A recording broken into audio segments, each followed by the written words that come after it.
लिखा hydrogen, lithium, sodium, potassium, rubidium, caesium, फ्रीशियम।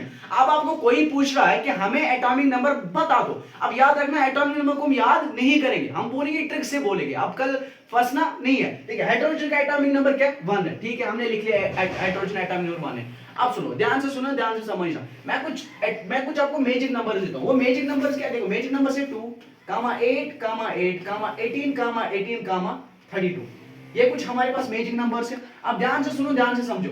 Hydrogen का atomic number 1 है। अब हाइड्रोजन का एटॉमिक नंबर 1 है तो 1 + 2 कर दो, कितना आएगा? 3। तो लिथियम का एटॉमिक नंबर हमारे पास 3 आया। अब मैजिक नंबर दूसरा है हमारे पास 8, तो 3 + 8 कर दो, कितना है? 11। ये देखो, सोडियम का एटॉमिक नंबर 11 है, यहां पे वेरीफाई हुआ। उसके बाद 8 + 11 + 8 कर दो, कितना आएगा? 19 आएगा। और 19 हमारा आता है पोटेशियम का एटॉमिक, जो कि आप देख सकते हो 19 हमारा यहां पे जो देखोगे 19 हमारा आता है पोटेशियम का एटॉमिक नंबर। उसके बाद देखिए 19 और +18 करेंगे तो कितना आएगा? 37 आएगा हमारा।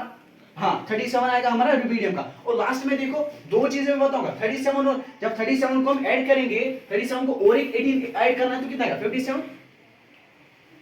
57 आएगा स्केडियम का। और लास्ट में अगर आप 32 ऐड करोगे, तो अगर हम लास्ट में ऐड करेंगे 32, तो हमारा आएगा 87। तो ध्यान से सुनो, ध्यान से समझो। मतलब मेरे कहने का गर्ज है, ये मैजिक नंबर्स है। यानी लिथियम का एटम, हाइड्रोजन का एटम नंबर 1, लिथियम का 3, सोडियम का 11, पोटेशियम का 90, रुबिडियम का 37 और सीशियम 55, फ्रीशियम 87। यही मैंने दिखा मैजिक नंबर्स। और मैजिक नंबर्स का होना हमारे पास बहुत ज्यादा जरूरी है। यानी एटॉमिक नंबर जब हम निकालेंगे तब बहुत ज्यादा इंपॉर्टेंट। अब हाइड्रोजन के आगे ग्रुप नंबर 2 जो है ना, ग्रुप नंबर 2 के आगे वैकेंट स्पेस है, फिर बेरिलियम, मैग्नीशियम। इसी तरीके से ये जो मैजिक नंबर्स है, अब फिर याद रखना, ये ग्रुप, ये जो मैजिक नंबर्स है 2, 8, 8, 18, 18, 32, ये हमारा S&P ब्लॉक के लिए वैलिड है। और जब हम ग्रुप नंबर डी पे जाएंगे, जब हम डी ब्लॉक में जाएंगे, वहां पे इस 2 को काट देने से सिर्फ हमें 8 से स्टार्ट करना है और आपका एटॉमिक नंबर ठीक आएगा। और जहां पे अगर आप फंस जाते हो किसी भी एटॉमिक नंबर को निकालने में, तो एटॉमिक नंबर आप मुझे बताओगे, मैं आपको उसके लिए भी ट्रिक दे दूंगा। फिलहाल के लिए इतना ही।